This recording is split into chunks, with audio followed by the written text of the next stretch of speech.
Varicose veins కి సరైన చికిత్స కోసం సంప్రదించండి ఎవిస్ హాస్పిటల్. నమస్తే రమగారు. నమస్తే జయ. రమగారు, ధనుర్మాసంలోకి వెళ్ళబోతున్నాం. సో మరి ఆ మాసం యొక్క విశిష్టత ఏం చేయాలి, విధి విధానాలు? మార్గశిర మాసం కొంత అయ్యాక సూర్యుడు ధనుర్రాశిలోకి సంక్రమణం చెందుతాడు. సూర్యుడు ప్రతి నెల సంక్రమణ ఉంటుంది కదా, అవును. మాసంలో సంక్రమణ ఉంటుంది. ఒక రాశిలో నుంచి ఇంకో రాశిలోకి మారతాడు. కార్తీకంలో మనం ఒకసారి మాట్లాడుకుంటూ ఉంటాం దాని గురించి. సంక్రమణం చెందాడు సూర్యుడు ఈ రాశిలో ఉన్నప్పుడు, ఇట్లా ఉన్నప్పుడు, అలా ఉన్నప్పుడు మాట్లాడతాం.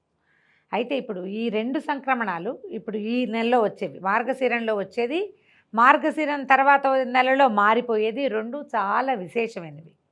ఇప్పుడు ఈ ధనుస్సు సంక్రమణం ధనుస్సులోకి వస్తాడు, ధనురాశిలోకి.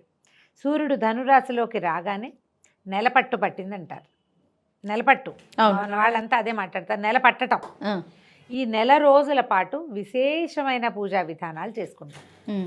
ఇదేంటంటే ప్రత్యేకంగా వైష్ణవులకు సంబంధించిన పూజా విధానంగా కనపడుతుంది, కానీ సార్వజనీనంగా రెండు తెలుగు రాష్ట్రాల్లోనూ ప్రధానంగా చేసేది గొబ్బిళ్ళు పెట్టడం.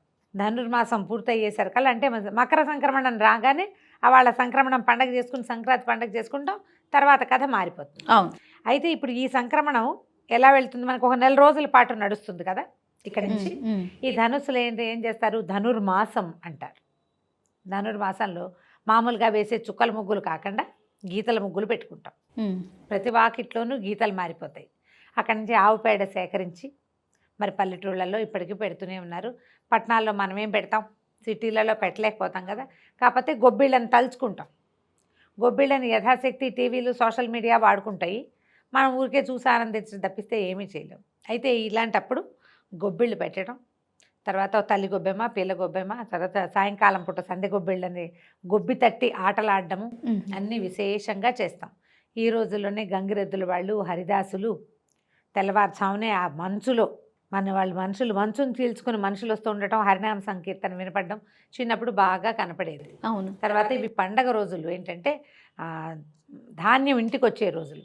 హరిదాసులకి ఈ మన గంగిరెద్దుల వాళ్ళకి దోసేళ్ల కొద్దీ ధాన్యాన్ని దానం చేసే రోజులు. ఈ ధనుర్మాసంలో చేసే దానము విశేషమైన ప్రాధాన్యతను సంతరించుకుంటుంది.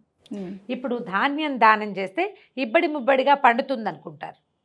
పంట అంటే రైతులైతే మామూలు వాళ్ళు మనం ఏం చేస్తాము, ఏదో బియ్యం ఉంటాయి, ఓ గుప్పెడు బియ్యం పెట్టడం. ఇప్పుడు ముష్టికి బియ్యానికి వచ్చే వాళ్ళు ఎవరైనా ఉన్నారా భిక్షకి? అస్సలు బియ్యం కాదు రమ్మగారు, వండిన అన్నం కానీ కూరలు కానీ ఇస్తేనే తీసుకోవట్లేదు. ప్రెసెంట్ అలా ఉన్నారు కదా. కాలం మారిపోయింది, అన్ని రకాలుగాను మారిపోతాయి కాలాలు. ఈ కాలం కూడా మారిపోయింది. కానీ ఈ సంక్రమణం తర్వాత ఉత్తరాయణ పుణ్యకాలం వస్తుంది. ఉత్తరాయణానికి ఆది కాలం అన్నమాట ఈ నెల రోజుల్లో విశేషంగా విష్ణువుని సంకీర్తన చేస్తారు. ఈ నెల రోజుల పాటు గోదాదేవి చెప్పినటువంటి తిరుప్పావైని పారాయణ చేస్తారు. ప్రతిరోజు రోజుకొకటి తెల్లవారుజామున అన్ని విష్ణువాలయాల్లో కూడా, విష్ణు క్షేత్రాలలో 108 దివ్య దేశాల్లోనూ, తర్వాత మన ఇంటి చుట్టుపక్కల మన ఊళ్ళల్లో ఉన్న చిన్న పొన్న అన్ని యావనల్లి కృష్ణాలయం, వేణుగోపాల స్వామి దేవాలయం, రామాలయాల్లో, వెంకటేశ్వర స్వామి ఆలయాల్లో, నరసింహస్వామి దేవాలయాల్లో అన్ని చోట్ల కూడా ధనుర్మాసాన్ని విశేషంగా చేస్తారు. మార్గళి అంటారు. మార్గళి. ఈ మార్గళి ప్రత్యేకంగా చేసేది ఏంటంటే పొద్దున్నే లేవటం, విష్ణునామ సంకీర్తనతో నిద్ర లేవటం, తర్వాత స్వామివారికి ఆరాధన జరుపుకుని ఈ తిరుప్పావైలో ఉన్న మొదటి పాసురాన్ని మొదటి రోజున, రెండో పాసురాన్ని రెండో రోజున చొప్పున చదువుకుంటారు. ఈ తిరుప్పావై ఎలా చేసుకోవాలి అని మన వాళ్ళంతా స్టార్ట్ చేయాలని భావిస్తారు, కానీ ఇది ప్రత్యేకంగా ద్రవిడ భాషలో ఉంటుంది కాబట్టి వైష్ణవులు చేసే విధానం. కానీ దేవాలయాలు, అన్ని విష్ణువాలయాలు మనవే కదా. పొద్దున్నే చక్కెర పొంగల్ పెడతారు చక్కగా. చక్కెర పొంగలు, దద్దోజనము, తర్వాత వెణ్పొంగలి, మిరియం పొంగలి పొద్దున్నే ప్రసాదాలు ప్రతిరోజు నిత్యము చేస్తారు. ఈ 30 రోజులు చేసే ఆరాధన చాలా విశేషమైన ప్రాధాన్యతని సంతరించుకుంది. మన అన్ని దివ్య దేశాల్లో చేస్తారు. తిరుమలలో ప్రత్యేకంగా ఈ 30 రోజులు సుప్రభాత సేవలో తిరుప్పావైనే గానం చేస్తారు. ఈ ప్రబంధాన్ని దివ్య ప్రబంధం. ఈ నెల రోజులు స్వామివారి మేల్కొల్పు తిరుప్పావైతోటి. తర్వాత శ్రీరంగం నుంచి అమ్మవారు ధరించిన మాల కూడా వస్తుందని చెప్తారు ఇక్కడికి. ఇవిడ గోదాదేవి కథని విశేషంగా చెప్పుకోవాలి కదా. ఆమె తను శ్రీరంగంలో అయ్యవారికి తను ధరించిన మాలని సమర్పించేది. ఆయన అది తెలుసుకున్నాడు. ఆ వెంట్రుక వచ్చిందని ఆ తండ్రి చూసి బాధపడితే ఆయన ఆ అమ్మాయి ధరించిన మాలే నాకు కావాలని భగవంతుడు స్వయంగా అడిగాడని ఆవిడ ఇట్లా వ్రతం చేసింది. మాలలో వెంట్రుకు వచ్చింది. మాలలో వెంట్రుకు వచ్చి ఇట్లా మెడలో వేసుకుని చూసుకునేది ఇంత పొడుగు జుట్టు. ఒకరోజు ఆ దండలో మాలలో వెంట్రుకు కనపడింది తండ్రికి. అయ్యో ఇదేమిటి ఇట్లా వెంట్రుకు వచ్చింది, స్వామివారికి సమర్పించేది అపవిత్రం కాదు, వెంట్రుక అపవిత్రమైన వస్తువు. ఆయన తెలుసుకున్నాడు, కూతుర్ని అడిగితే నేను వేసుకున్నానని చెప్పింది. మనసు అయ్యింది, వేసుకోవాలనిపించింది. తను వేసుకున్న మాలనే ఇస్తోంది స్వామివారికి. దాంతో ఆయన చాలా బాధపడ్డాడు. అపచారం చేశాం, ఎంతకాలంగా ఇలా తప్పు జరుగుతుందో నన్ను క్షమించమని భగవంతుడికి ఎంతో ప్రార్థన చేస్తే, కాదు నాకు ఆ మాలే అదే ఇష్టం నాకని అడిగాడు ఆయన రంగనాథుడు. ఆ మాల ధరించకపోతే నాకు లోటుగా ఉంటుంది, ఆమె ఒంటి మీద నుంచి వచ్చిన మాలే కావాలి నాకు. ఈవిడిని కృష్ణుడిని ఆయన్నే రంగన్నే ప్రేమిస్తున్నాను, ఆయన్నే వివాహం చేసుకుంటానంటే పెళ్లి కూతురుగా అలంకరించి తీసుకెళ్తే ఆమె దివ్య జ్యోతిగా మారి స్వామి ఆయనలో ఐక్యమైపోయారా. ప్రత్యేకంగా ఈ నెల రోజుల్లో ఈ మాట చెప్పుకోవాలన్నమాట. రోజు ఇప్పుడు ఆమె చదివిన 30 రోజుల ఆ దివ్య ప్రబంధాన్ని మనం తిరుపావైని నువ్వు నేను చదువుకోలేకపోతాం. అవునండి, ద్రవిడ భాషలో ఉంటుంది, ప్రత్యేకంగా వైష్ణవ కుటుంబాల్లో నేర్పిస్తారు. నాకు కూడా కొన్ని వచ్చు, నువ్వు నేనుంటే నాకు వచ్చు కానీ చేయటం లేదు, కానీ వచ్చు నాకు కూడా. అయితే అదే విధానం ప్రకారం చదువుకోవటం. మనం చదవలేము, ఏ దేవాలయంలో చదవబడుతుందో అక్కడి నుంచి ప్రసాదం తీసుకుంటే మనం చదివినట్టే. అంతే, మీకు వచ్చు కనుక మేము చాలా సార్లు అడుగుతున్నాం, కానీ మీరు రాదని అనేస్తున్నారు. రైట్. అంటే అర్థం చెప్పేంత రాదు జయ, అట్లా చదువుకోలే, అర్థం చెప్పాలి కదా. అలా ఇప్పుడు ఊరికే స్తోత్రం చదివిస్తే ఏముంది, ఇప్పుడు లలితా సహస్రనామం నువ్వు కూడా చదువుతావు కదా. అవును, నేను చెప్పగలుగుతా, నాకు చదివి దాని అర్థం తెలుసుకోగలను. ఇది ద్రవిడంలో ఉండటం వల్ల అర్థాన్ని తెలుసుకునేలాగా చదివే అవకాశం భగవంతుడు నాకు ఇవ్వల. ఇచ్చుంటే వచ్చుంటే నాకు తప్పకుండా చెప్పేదాన్ని. ప్రతి సంవత్సరం ఇదే ఇష్యూ మనకి, మన ఇద్దరికి అదే మాట్లాడతాం, అదే చేయలేకపోతున్నాను. అవును. ఇప్పుడు అలా ఎవరు చెప్పేవాళ్ళు ఎవరైనా దొరికితే చక్కగా తప్పకుండా విశేషంగా చెప్పించుకోవాలి, అర్థం వినాలి. ఆమె ఎట్లా పిలుస్తుందంటే, ఎట్లా ప్రభు సేవకి వేళ అయింది, పొద్దున్నే నిద్ర లేవండి, తొందరగా లేచి వెళ్ళి స్నానం చేసి రావాలి, ఆయన నిద్ర లేపాలి స్వామిని అని వీళ్ళని నిద్ర లేపుతుంది అనమాట ఆవిడ చెలికత్తెల్ని. చాలా విశేషమైన అర్థం కలిగి ఉంటుంది. ఈ 30 రోజుల పాటు పారాయణ చేయటం, మధ్యలో కొన్ని విశేషం నాయకనాయ అంటారు, అదొక ప్రత్యేకమైన పాసురం.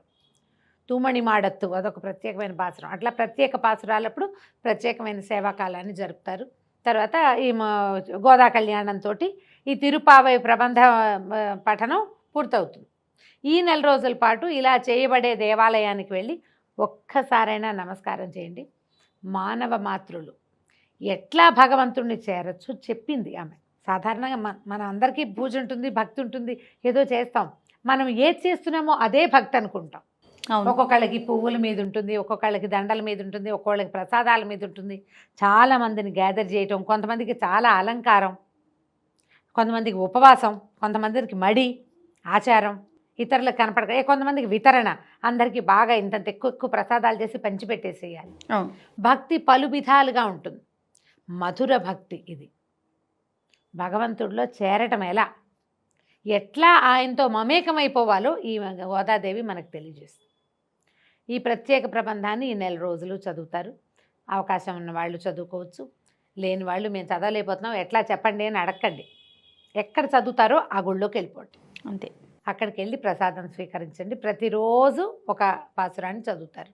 మనం ఇళ్లల్లో చేసుకునే వాళ్ళు ఏం చేస్తారు, గోపద్మ వ్రతం అంటారు. గోపద్మ వ్రతాలు కూడా అదొక పేరుకే కానీ అది ఆచరిస్తున్న వాళ్ళు ఎవరు ఇప్పుడు మనకైతే కనపడరు, చాలా తక్కువ. గోపికలు కూడా ఇట్లా కృష్ణుని ఆరాధించి భర్తగా పొందారని, అమ్మవారు ఎట్లా గోదాదేవి ఇట్లా స్వామివారిని ఆరాధించి ఆయనలో ఐక్యమైందని చెప్తారు. కృష్ణుని ఆరాధన, విష్ణువుని ఆరాధించడం, రంగనాథుణ్ణి ఆరాధించడం ఈ నెల రోజులు చేసినా కూడా విశేషమైన ఫలితం లభిస్తుంది. ఎక్కడైనా రంగనాథ స్వామి దేవాలయాలు ఉంటే అక్కడికి వెళ్తే ఆ పడుకున్న ప్రతిమ శయన భంగిమలో ఉండేటువంటి స్వామిని చూడడం అద్భుతమైన ఫలితాన్ని ఇస్తుందంటారు. అన్ని ఆలయాల్లోనూ మనకు విశేషంగా కనపడుతుంది ఇది.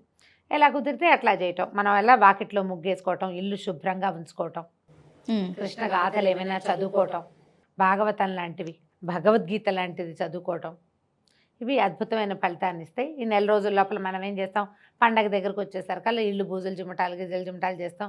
మధ్యలో మనకి న్యూ ఇయర్ మనం పార్టీ చేసుకునే పండగ ఒకటి వస్తుంది. ఈ నెలలోనే కదా అది కూడా అవును, వచ్చేది. అవును. తర్వాత ఏమో భోగి పండక్కి మళ్ళీ బొమ్మలు పెట్టుకోవటము, పిల్లలకి భోగి పళ్ళు పోయటం, అవన్నీ ప్రత్యేకమైనవి కదా.